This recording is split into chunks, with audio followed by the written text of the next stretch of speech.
고린도전서 3장 3절부터 4절입니다. 너희는 아직도 육신에 속한 자로다. 너희 가운데 시기와 분쟁이 있으니 어찌 육신에 속하여 사람을 따라 행함이 아니리요. 어떤 이는 말하되 나는 바울에게라 하고 다른 이는 나는 아볼로에게라 하니 너희가 육의 사람이 아니리요. 아멘. 기도하겠습니다.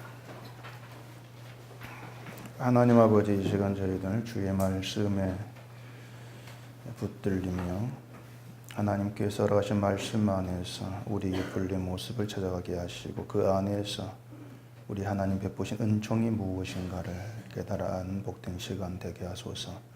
예수님 이름으로 기도합니다. 아멘.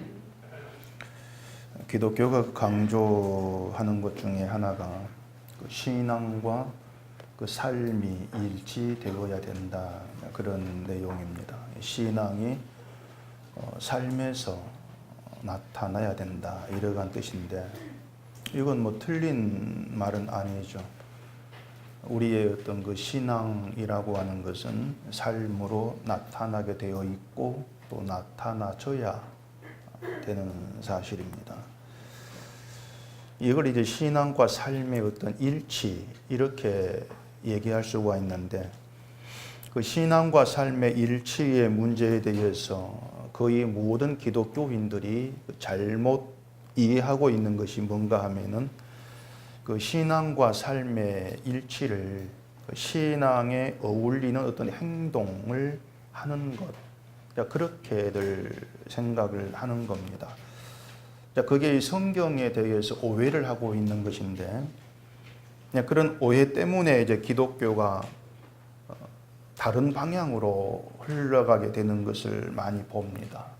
다른 방향이란 게 뭐냐면은 자꾸 이 기독교가 도덕의 옷을 입으려고 한다는 거예요. 윤리 도덕의 옷을 입고 그 윤리로 도덕으로 무장을 해서 기독교 이렇게 도덕적이다, 자꾸 그렇게 선전하려는 그런 것들을 많이 보게 되어집니다. 신앙에 어울리는 어떤 행함, 또 신앙에 어울리는 실천, 이게 있다면 과연 그게 뭐겠냐고 하는 거예요.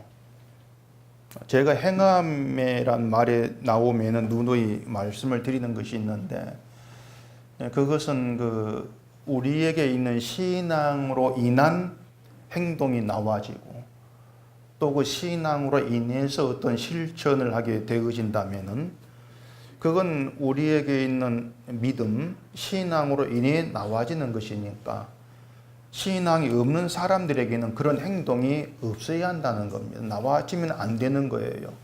그래야만이 신앙으로 인한 실천과 신앙으로 아닌 실천이 구별되지 않겠습니까? 그게 뒤섞이면 안 되는 거예요.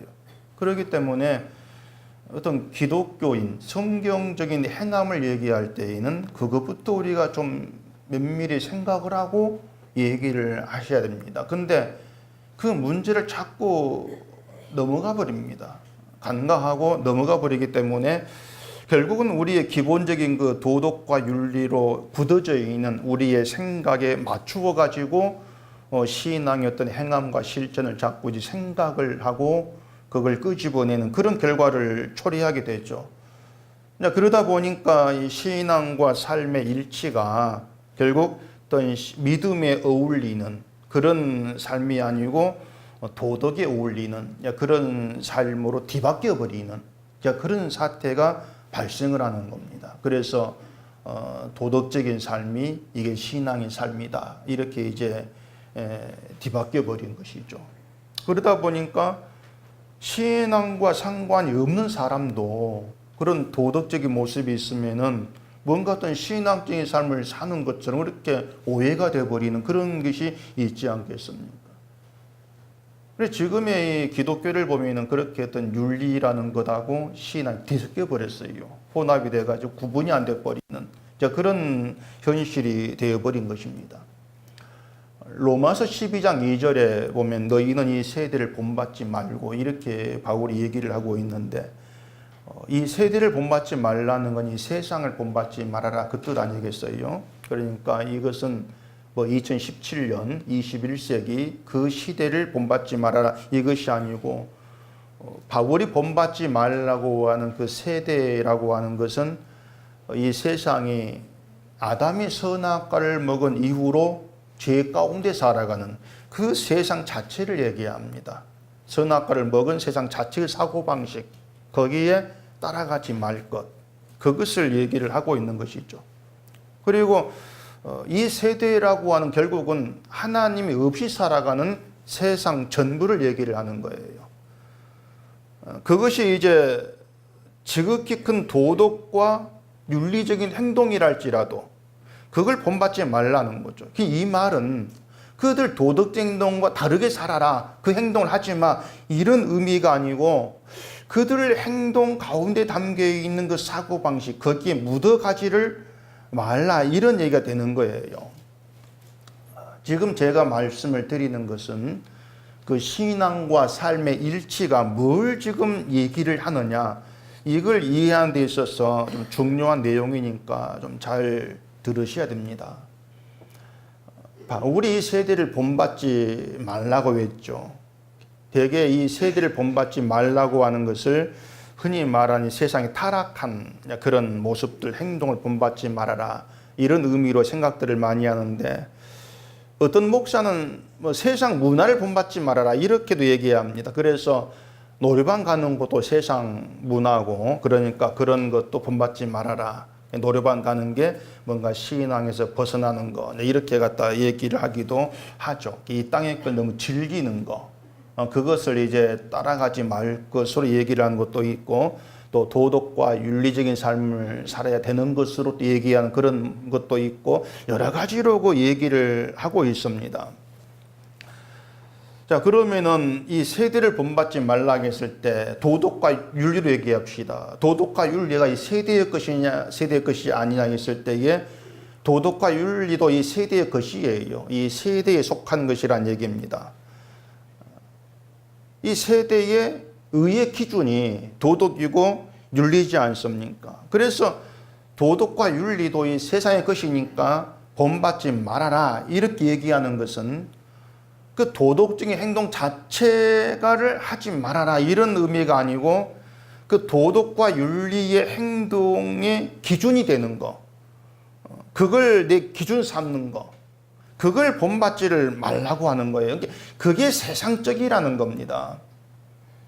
제가 이런 얘기를 자주 말씀을 드렸잖아요.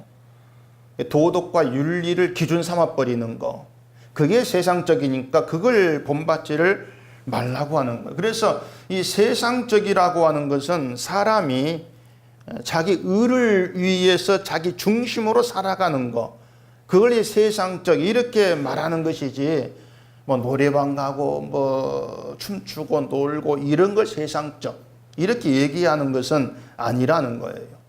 그래서 신앙과 삶의 일치라고 하는 것은 의로운 것으로 인정되는 도덕의 행동을 열심히 하고 살아가는 것을 얘기하는 것이 아니고, 이 세상의 그 속성을 따라가지 않는 것, 이걸 이제 신앙과 삶의 일치 이렇게 얘기를 하게 되어지는 겁니다. 자, 우리가 믿음의 능력에 이제 붙들려 살아가고 또 성령을 받은 자로 거룩한 그런 성도, 그런 백성으로 살아간다면은 그 삶은요, 이 세상의 속성을 내가 따르지 아니한다, 이것으로 나타나게 되어 있는 겁니다. 본문 3절에 보시면은 너희는 아직도 육신에 속한 자로다. 너희 가운데 시기와 분쟁이 있으니 어찌 육신에 속하여 사람을 따라 행함이 아니리요, 이렇게 말하잖아요. 이 말은 고린도 교회가 사람을 따라서 행하고 있다, 이걸 얘기를 하고 있는 겁니다. 그것을 육신에 속하여 사는 것, 이렇게 얘기하고 있는 거예요. 이걸 반대로 얘기하면은 성령을 따라 행하는 것이 영에 속한 것이다, 이 뜻이 되어진단 말입니다. 그래서 이런 고린도 교회를 보면서 이제 우리에게 의문이 있다겠는데, 그게 뭐냐면은 하나님의 거룩한 성도로 부름받은 성도인 것이 교회입니다. 1장에서 이미 고린도 교회를 그렇게 말하지 않습니까? 거룩한 성도로 부름받은 교회인데, 그런 교회가 어떻게 여전히 육신에 속할 수가 있고 성령이 아니라 사람을 따라 행하고 살아갈 수가 있냐고 하는 거예요. 성령을 받은 거룩한 성도, 그게 교회인데 그런 교회가 어떻게 여전히 사람을 따라 행하는 그런 모습이 있을 수가 있느냐, 이런 의문이 있죠. 그런데 이런 의문도 우리 자신을 보면은 할 말이 없게 되어진다는 얘기입니다. 왜냐하면 우리는 그러면은 영에 속해서 성령을 따라 행하고 살아간다, 이렇게 얘기할 수가 있냐고 하는 거죠. 지금 우리 자신이. 이렇게 물어보면은 아마 여러분은 내가 어떻게 답을 해야 될지 이런 고민이 없을 수가 없어요.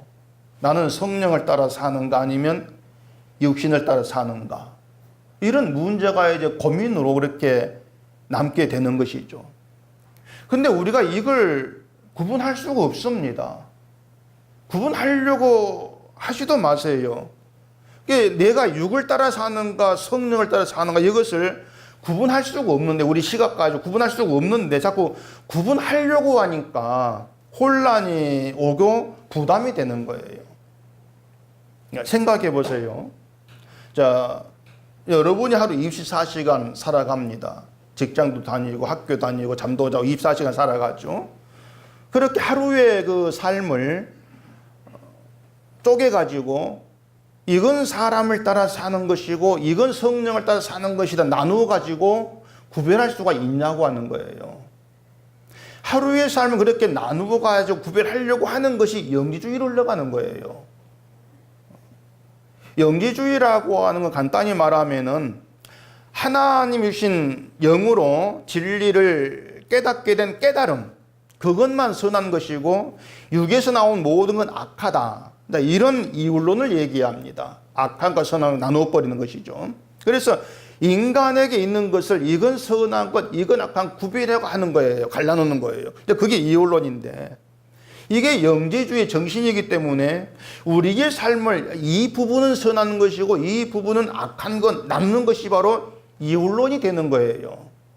이율론이 되는 것이고 영지주의로 흘러간 아주 위험한 그러한 사고가 된다는 것입니다.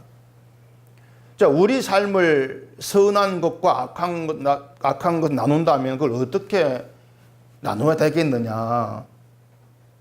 하나님 말씀을 지키고 실천하고 남을 돕고 이건 선한 것이고, 3절에 있는 것처럼 시기가 있고 분쟁이 있고 이건 악한 것이고, 그러면 직장에 살아가면서 일하고 밥 먹고 아이를 키우는 일상생활은 악한 것인가 선한 것인가, 구분 안 되잖아요. 굉장히 복잡해지는 거예요. 그러니까 우리의 삶을 이 부분은 악하는 것이고 이 부분은 선한 건 나누려고 하기 때문에 복잡해질 수 있는 것이고 나눌 수가 사실은 없는 거예요.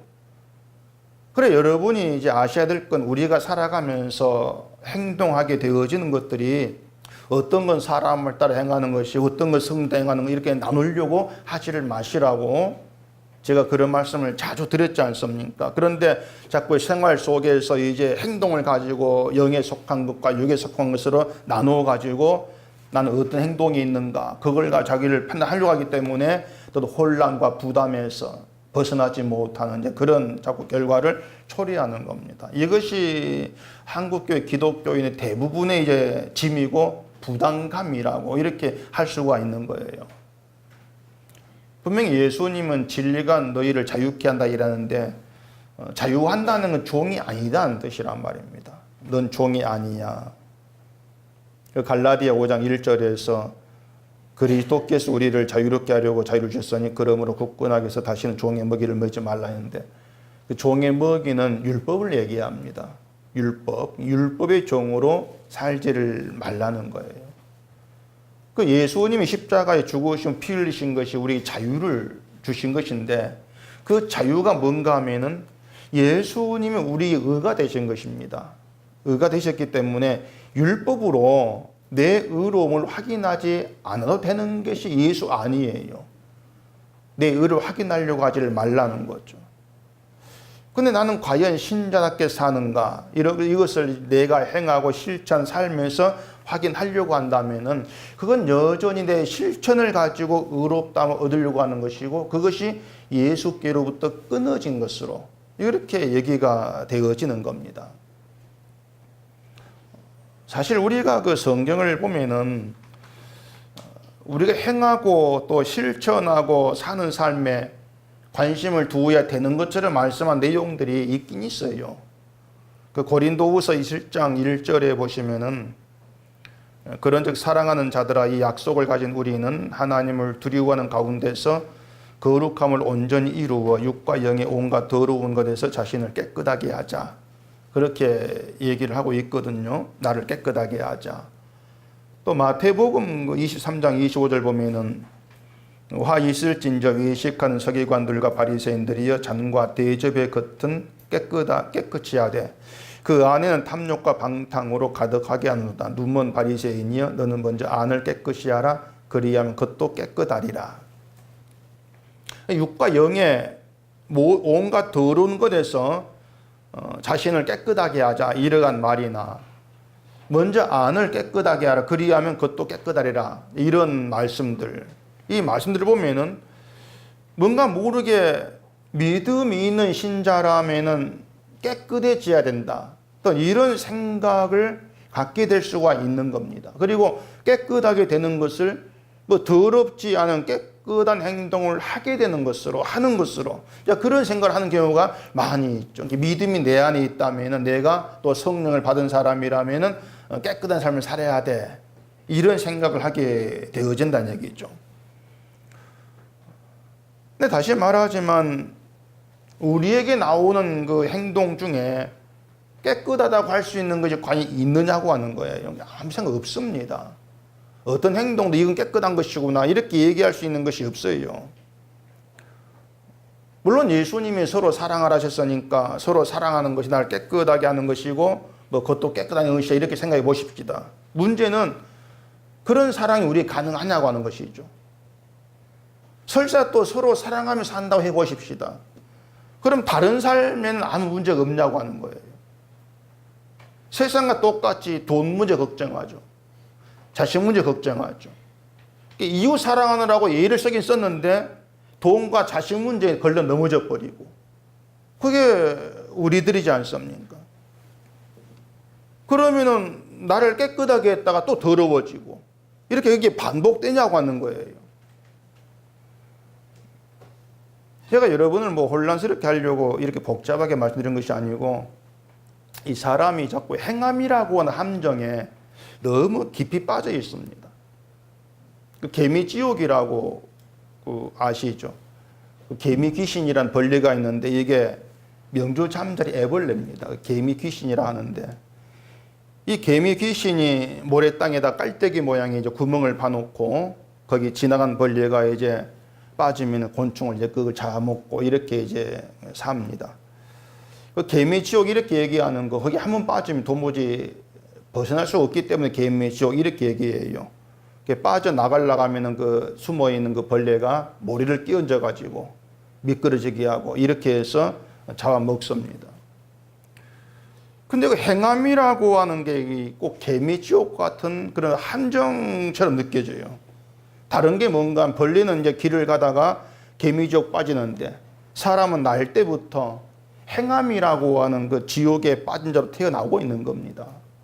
그게 인간이에요. 왜 그런가 하면은 그 행함이라고 하는 건 자기 의를 쌓기 위한 수단으로 되어 있습니다.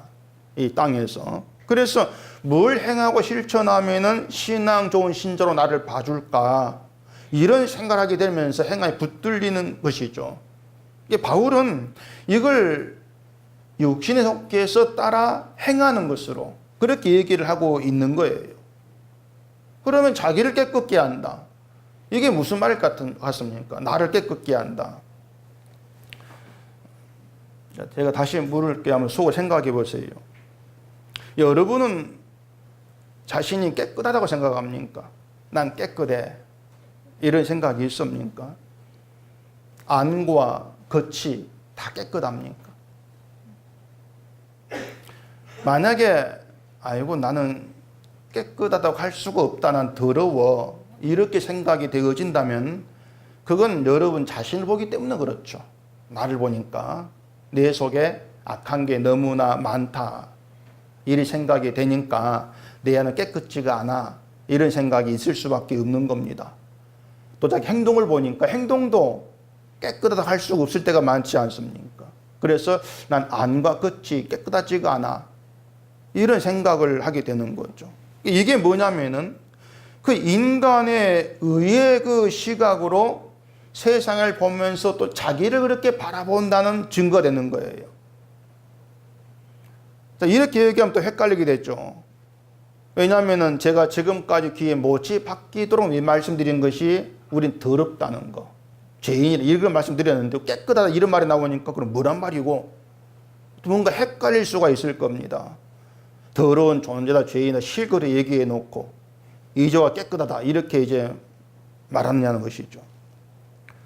근데 제가 여러분에게 인간의 그 악함, 더러움, 죄인 이걸 얘기할 때에 그걸로 끝나지를 않았습니다. 인간 죄인입니다. 그렇다 끝나버린 적이 없어요. 더러운 존재라는 것을 끝난 적이 없고, 더러운 존재를 십자가의 피로 덮으시고 용서하시고 거룩하다 하시고 영광에 있게 하신 은혜로 끝났죠. 항상 은혜로 끝나는 거예요. 그래, 더러운 나를 거룩한 세계로 부르신 은혜를 얘기한단 말입니다. 은혜를 얘기하기 위해서는 우리를 어떤 자리에서 끄집어내는가, 이걸 얘기해야 되죠. 그게 더러운 자리에 끄집어낸 것입니다. 이걸 얘기하기 위해서는 더러운 존재, 악한 존재, 이걸 얘기하지 않을 수가 없는 거예요. 그런데 신자는 예수 안에서는 깨끗한 자예요. 더러운 자가 아니에요. 때문에 신자는 자기를 보고 자기를 판단하는 것이 아니고 자기를 봄으로써 예수 안에 부름받은 은혜가 얼마나 큰가를 생각하고 판단한다 그 말입니다. 예수 안에 부름받은 그 은혜. 그러니까 나를 보고 나를 판단해 버리면은 이건 내가 신자인 것 같기도 하고 아닌 것 같기도 하고, 성령을 받은 것 같기도 하고 안 받은 것 같기도 하고 헷갈리는 거예요. 그러니까 뭔가 신자처럼 보인 행동이 있으면 신자처럼 보이다가 또 거기 아니면은 내가 신자가 아직 아닌가 생각이 또 들기도 하면서 자꾸 왔다 갔다 하는 것이죠. 나를 보니까. 근데 예수 안에 있는 존재, 이걸 바꾸려면은 우리의 모든 허물과 모든 죄악 등을 주님께 덮고 있다는 것 아닙니까? 그 피를 보시라 그 얘기예요. 그게 예수 안의 세계니까. 자기를 보는 것이 아니고 예수 안에 있는 그 예수 그리스도를 보시라 그 말입니다. 그러면서 예수 안으로 부름받은 은혜가 얼마나 큰가를 생각하라고 판단하는 것이죠. 그게 신자의 시각이에요. 근데 나를 보고 자꾸 생각하게 되면은 얘기한 대로 신자인 것 같고 아닌 것 같고 늘 혼란스러울 수밖에 없는 거죠. 이것이 행함이라는 함정에 빠지는 겁니다. 행함이 있으면 신자처럼 보이고 없으면 신자처럼 안 보이고. 여러분 자신을 보시면서 십자가의 피를 죽으신 예수를 보세요.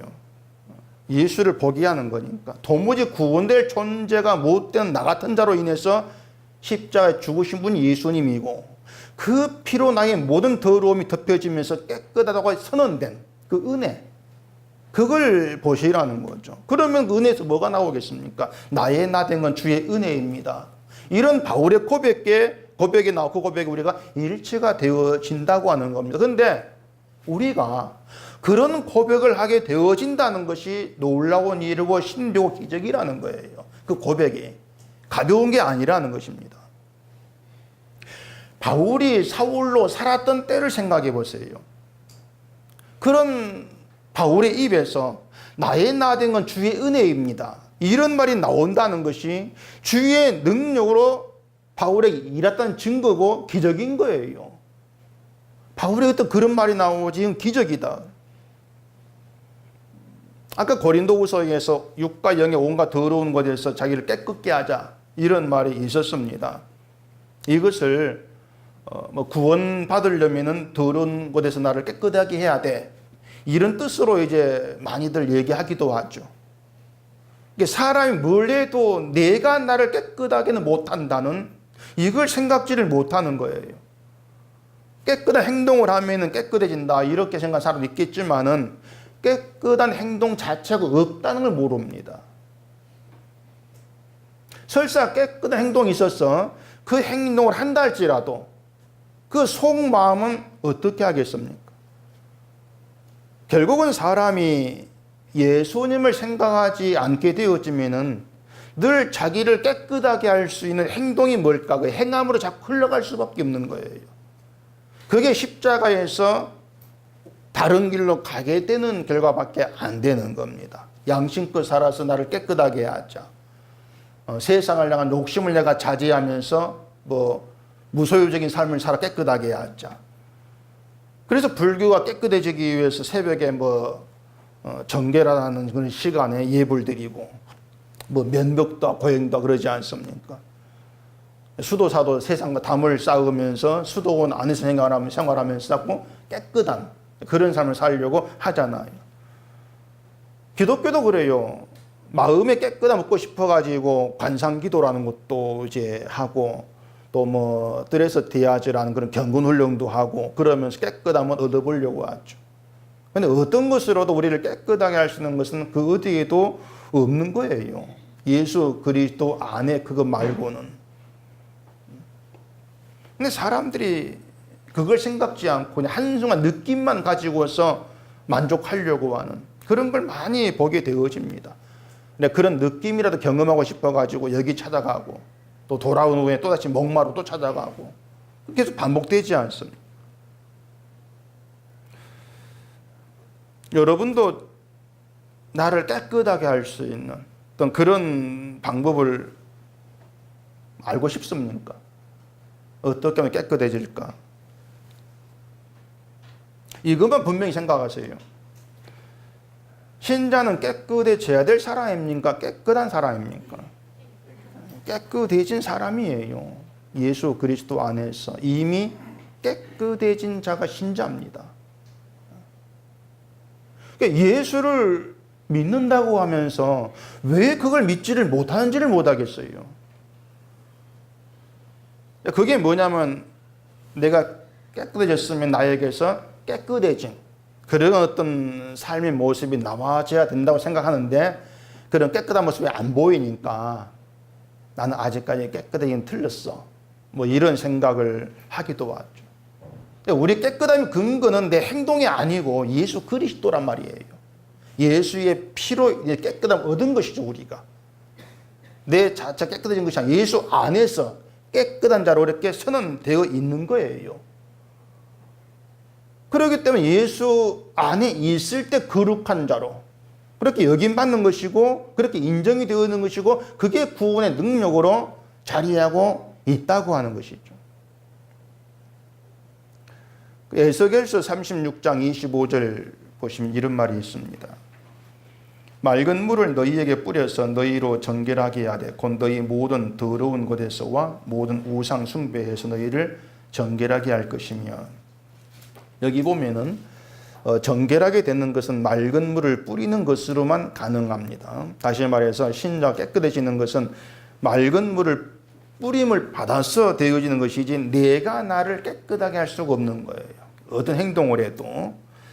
또 히브리서 10장 21절 보시면은 또 하나님의 집 다스리는 큰 제사장이 계심에 우리가 마음의 뿌림을 받아 악한 양심으로부터 벗어나고 몸은 맑은 물로 씻음 받았으니 참 마음과 온전한 믿음으로 하나님께 나아가자 이렇게 얘기합니다.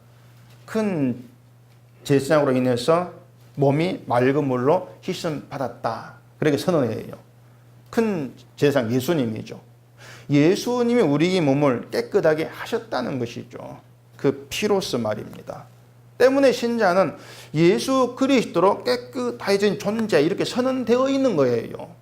그 선언 속에 있는 것이 바로 신자란 얘기란 말입니다. 근데 만약에 구원받기 위해서 우리를 깨끗하게 하자 이렇게 한다면 그건 어떤 의미가 되겠습니까? 예수님이 날 깨끗하게 하시는 걸 믿지를 않겠다는 거예요. 결국은 예수 밖에서 내가 내 힘으로 깨끗해 보겠다. 이런 의미가 되어버리는 것이죠. 그게 십자가 밖의 세계예요. 바울이 더러운 곳에서 자기를 깨끗하게 하자는 것은 우리를 깨끗하게 한 특별한 삶이 따로 있다는 것이 아니고 우리를 깨끗하게 하신 예수의 십자가를 믿는 자로 살아가자는 거예요. 그 십자가를 믿는 믿음만에서 우리는 다 깨끗한 자, 거룩한 자 이렇게 인정되고 여김 받고 있다는 겁니다. 그게 우리의 감사와 찬송이 되고 있는 것이죠. 그러니까 신자는 예수 그리스도의 피로 이미 깨끗한 자로 거룩한 성도로 예수 안에 있게 되어진 하나님의 놀라운 은혜 속에 지금 들어와 있는 거예요. 그러니까 하나님이 이루신 일, 예수님 행하심 속에 우리가 들어와야 이걸 보셔야 되는 것이지 자꾸 날 보니까 이런 내가 어떻게 깨끗할 수가 있어? 안 되지. 늘 그렇게 나가져 버린다는 얘기입니다. 그렇기 때문에 감사함이 없죠. 주님의 은혜로 인한 감사함이. 결국은 내 힘으로 의롭게 되려고 하는 늘 그런 내 노력만 자꾸 갖고 나가려고 하는 거예요. 그게 믿음의 세계가 아니라고 하는 것입니다. 내 힘 가지고 의롭게 되고자 하는 것이 예수님의 의를 믿지 않는 것이고 그게 더럽다는 거죠. 그게 더러움이죠. 진짜.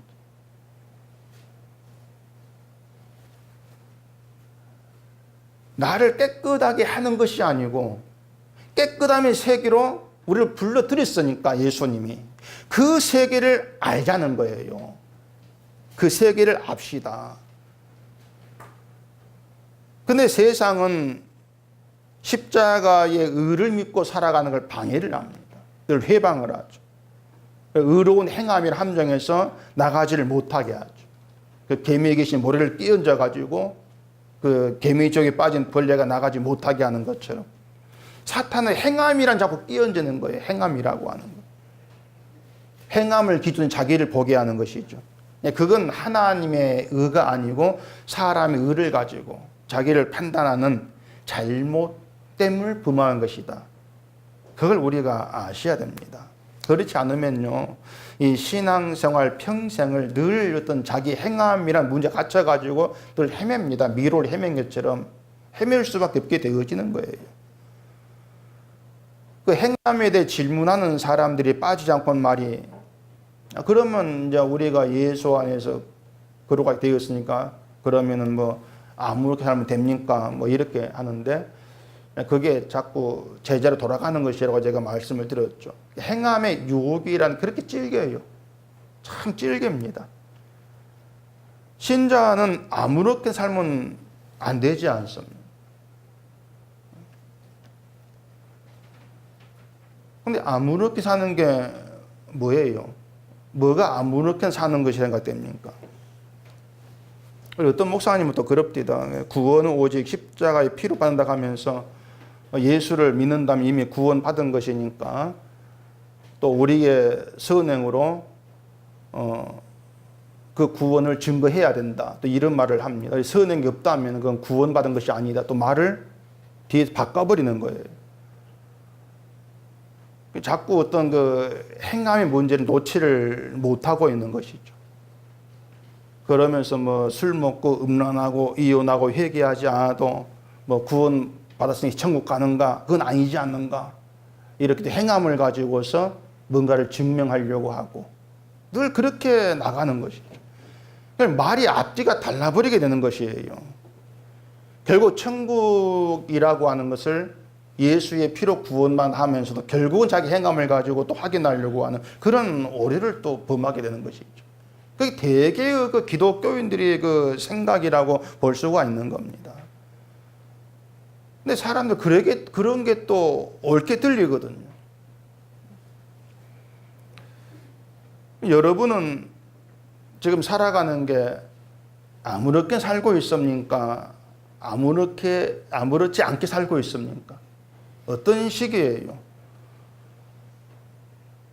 난 아무렇게 산다 이렇게 하면은 사람들이 생각하는 틀이 하나 있죠. 방금 그 목사 말처럼 아무렇게 사는 거 뭐 술 먹고 뭐 이혼하고 뭐 기도도 안 하고 이걸 아무렇게 사는 거 이렇게들 이해를 하죠. 그리고 아무렇지 않게 사는 것은 신앙생활 잘하고 뭐 선행도 하고 이것을 아무렇지 않게 살아가는 뭐 이런 어떤 것으로 이해를 하고 말이죠. 근데 신자는 기본적으로 하나님의 다스림 아래에 있습니다. 하나님의 다스림 아래에 있다는 자체가 뭐냐면은 아무렇게나 살 수 없는 존재라고 하는 거예요. 그게 신자예요. 하나님의 다스림 받으면서 나의 의를 위해 살고자 하는 것이 사람을 따라 행하는 것이라는 것을 알고 주를 바라보게 되어지는 거죠. 그게 주님의 관리 아래에 있는 겁니다. 그게 하나님께 붙들려 있는 신자의 인생이고, 그래서 아무렇게나 살아가지 않고 있어요, 신자는요. 하나님이 우리를 아무렇게 살도록 방치하지를 않으시는 거예요. 이건 착하게 살게 한다, 그런 의미가 아닌 겁니다. 내가 착하게 산다고 생각하면 그건 난 신났다 이렇게 생각하는, 그것이 아무렇게 사는 거예요. 난 착하게 살잖아, 신자로 살아가. 그게 하나님의 어떤 말씀 아래 있지 않는 거죠. 나를 보고 있는 것입니다.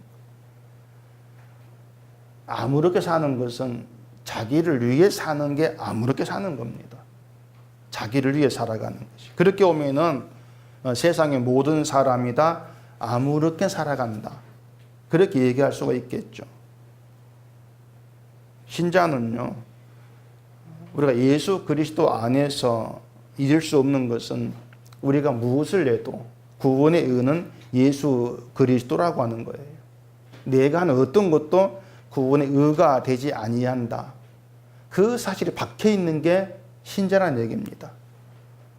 그래서 그럼 아무것도 하지 말란 말인가, 이런 생각도 할 필요가 없어요. 신자는 뭔가를 하기 이전에 이미 하나님에 의해서 예수 안에 부름받아 들어와 있습니다. 뭔가 하기 이전에 뭘 하든 예수 안에 있는 것이고, 이미 예수의 피로 깨끗해지고 의로운 자로 존재하고 있어요. 그렇기 때문에 뭔가 했다는 것이 또 안 했다는 것이 예수의 피로 거룩해진 그 신분에 영향 줄 건 아무것도 없는 거예요. 그게 신자됨이에요. 그렇기 때문에 그걸 아는 신자 본인도 난 이걸 했습니다, 이걸 내놓지를 않아요. 이미 예수가 있기 때문에 뭔가 한 걸 내 증거로 안 내놓는 것이 있죠. 왜냐하면 내가 했다고 생각했던 것들을 알고 보니까 예수님의 은혜로 말미암은 거다, 그걸 보게 되어진 것이거든. 그래서 예수 안에는 자연히 내 행함이라고 하는 것이 사라질 수밖에 없는 거예요. 모든 것이 은혜 아래에서 되어진 예수님의 일이다, 그게 내 속에 자리하는 거죠. 그래서 은혜가 감사함으로 쌓여가는 거예요. 그게 신자됨이에요. 아까 그 예수님 바리새인에게 너는 먼저 안을 깨끗이 하라, 그래야 겉도 깨끗하게 되리라, 이렇게 말씀이 있었지 않습니까? 이 말씀 오해하는 게 이제 신자는 안도 깨끗해야 되고 겉도 깨끗해야 된다, 이렇게 생각합니다. 근데 예수님은 겉도 깨끗하게 하라 이렇게 말씀하지 않았어요. 안을 깨끗하게 하면, 안이 깨끗하면 겉도 깨끗하리라, 이렇게 말씀했잖아요. 이 말은 안의 문제가 해결되어지면은 겉의 문제는 자연히 해결되어지는 거예요, 그 뜻입니다. 겉이 안에 포함되어 있는 거죠. 다시 말해 하나님은 겉을 보시고 판단하고 따지고 심판치를 않으신다고 하는 거예요. 안의 문제, 안의 문제를 가지고 심판하시는 거예요. 그래서 안의 문제가 예수님이 용서하심으로 깨끗하다, 선언 받았다면은 겉도 자연히 안과 함께 깨끗한 선 아래 있는 거예요. 그게 예수 그리스도 아니에요. 그래서 겉도 깨끗하리라, 이 말은 겉에 드러난 행함 보시고 심판하지 않는다, 이러한 뜻이지 깨끗한 행동을 해야 돼, 이러한 의미로 하신 말씀은 아니라는 겁니다. 깨끗한 행함 이 자체가 없는 거예요. 내가 깨끗한 대로 존재하는 것이 예수님의 은혜다. 예수님의 은혜 안에서, 십자가의 피의 은혜 안에서 깨끗한 대로 여김 받는다, 이것만 여러분이 지키시면 되는 겁니다. 그게 신자의 본분이에요. 그래서 고린도 교회가 아직도 육신에 속해서 사람을 따라 행했다고 하는 것은 예수 안에서 거룩한 성도로 부름 받았음에도 불구하고 자기들이 어디에 부름 받아 들어와 있는가, 어떤 존재인 걸 보지를 못한 거죠. 그게 그들의 오류예요. 그래서 바울이 십자가에 대해서 얘기하면서 그들이 예수 아니는 존재, 이것을 보게 하고 있는 것입니다. 여러분은 세상을 살아가시면 계속 갈등하게 될 거예요. 내가 예수를 믿는데도 불구하고 세상과 함께 막 휩쓸려가는 그런 생각이 들 때가 있죠. 그러면서 내가 이래서 신자할 수 있겠는가, 이런 갈등, 고민이 없을 수가 없습니다. 살아가시면서. 내가 예수를 믿는데 내가 왜 이렇게 하지? 그런 고민들, 그런 갈등들. 그게 있을 수밖에 없어요. 제가 말씀을 드릴 것은 갈등과 고민을 하지 말라는 것이 아니고 하지 않을 수가 없어요. 평생 따라갑니다. 그 갈등과 고민을 하면서 내가 예수님의 은혜 없이는 결단코 존재할 수가 없다. 이 믿음으로 더욱 굳어져 가야 하신다는 거예요. 그런 갈등과 고민 속에서. 우리가 예수님을 알았다 할지라도 행동이 달라지거나 뭐 세상과 다르게 살아가지고 바뀌거나 이렇게 하는 게 아닙니다. 우리가 예수님을 알아도 내 속에 고민이 사라지는 게 없어요. 계속 고민, 자식 문제 고민하고요. 뭐 직장 문제, 돈 문제 고민 안 할 수가 없습니다.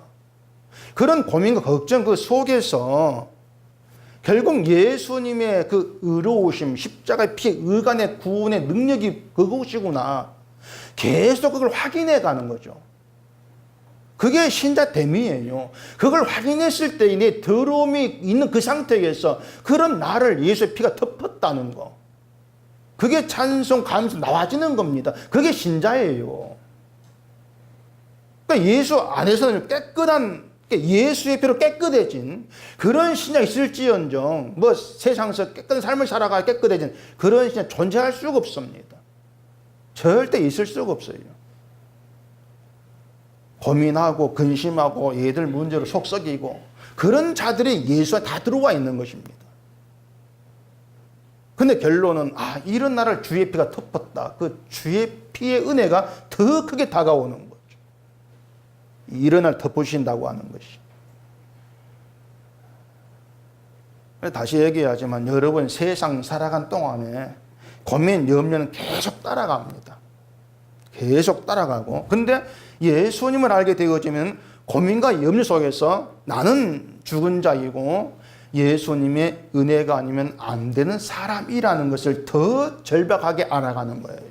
그러니까는 고민과 그 염려 속에서 예수를 향한 마음이 더 굳어져 가는 것이죠. 그게 신자 때문에 그것이 안과 끝이 깨끗해지는 거예요.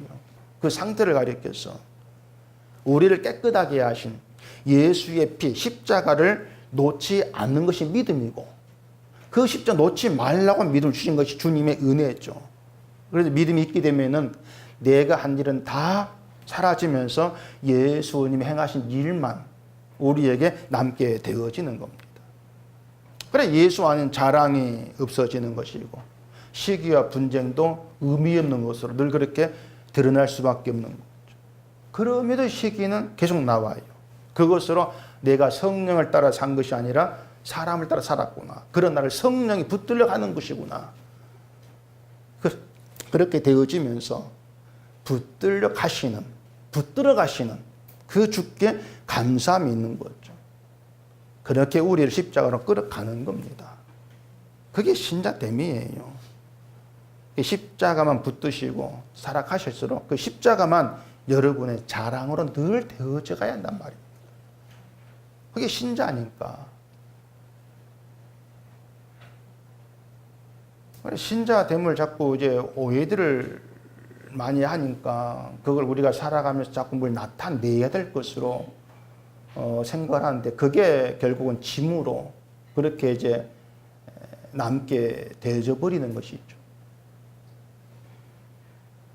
여러분 그 예수 아니라는 것이 어떤 것인가를 곰곰이 잘 생각해 보세요. 예수 안의 세계는요, 우리의 모든 악함과 더러움을 예수의 피로 덮고 있다는 겁니다. 덮고 있는 것이고, 또 깨끗의 선언은 예수의 피 때문에 깨끗이 선언되는 거예요. 우리 행을 바뀐 것이 아니고. 때문에 예수를 믿어도 늘 우리는 고민하고 애 때문에 싸우고 집 받고 남편과 싸우고 이렇게 살아갑니다. 남편과 싸우고 가니까 난 믿음이 없는가? 그런 생각도 하지 마시라는 거예요. 막 싸우세요. 그냥 막 실컷. 막 싸우면서 한번 저녁 싸우시던가. 아, 이런 나도 예수님께서 피로 덮어서 깨끗하다고 선언하시구나. 그 깨끗함이라고 하는 나에게 황송한 게 달아와야 되는 거예요. 넌 깨끗해. 넌 의롭다. 그 말 자체가 나에게 안 어울리는 말. 황송해서 받지 못할 말. 그래, 요한계시록 멸류관을 받아 반납하지 않습니까? 난 이걸 받을 자격이 없습니다. 그렇게 됨으로 인해서 하나님께 영광이 되는 거예요. 그게 신자로 살아가는 거예요. 여러분 평생 동안 여러분 신자 살아가시면 이거 막 싸우고 갈등하고 고민하고 근심하고 없을 수가 없는 겁니다. 예수와 그게 다 사라져 편안히 살아가는 것이 아니고 그런 갈등, 고민, 싸움 그런 것 속에서 이런 나를 주의 피가 덮었고 의롭다 하시고 깨끗하다 하시구나. 깨끗할 수가 없는데 나를. 그 속에서 감사함이고 고마움이 있는 거죠. 그 고마움, 감사함 속에서 이르나도 하나님이 깨끗하셨는데 그 안에서 나 또한 다른 이에게 그 사람 때 행동을 보고 판단하고 이렇게 되어지지 않는 길로 가게 되어지는 거죠. 그게 신자로 살아가는 거예요. 그래서 예수 안에 있다는 것이 얼마나 복된 것인가. 그걸 여러분이 좀 잘 생각을 하시라는 겁니다. 예수 안에 여러분을 붙들어 끌어놓으신 주님의 은혜를 감사하시고 찬송하시고 그게 신자로 살아가는 겁니다. 뭐 특별하게 거룩한 행동을 하려고 하지 마세요. 우리가 믿음 안에 있을 때 그 믿음을 다스리면서 주께 영광 내기를 끌어가시면서 그 영광 일을 하게 만들어냅니다. 모든 것 주께 맡겨 놓으시고 그냥 주님이 내 인생의 가장 복된 분, 주의 은혜 안에 얻어진 것이 나의 가장 인생의 가장 귀한 거, 그거 붙들고 살아가시면 그게 신자로 살아가시는 거예요. 기도하겠습니다. 우리 아버지 하나님, 늘 내 모습, 나의 불의함, 나의 악함 이것만 바라보면서 낙심하는 것이 아니라 이러한 나를 주 예수 안에 있게 하시고 주의 피로 거룩하다 하신 복됨을 알아가는 저희가 되게 하시옵기를 원하옵니다. 나의 약한 보면 볼수록 예수님의 크신 은혜가 얼마나 귀하고 더 귀한가를 알아가게 하시고 내 평생토록 그 은혜만 높이고 감사하는 주의 사람으로 살아가도록 저희를 붙들어 인도하시고 힘주시옵소서. 예수님 이름으로 기도합니다. 아멘.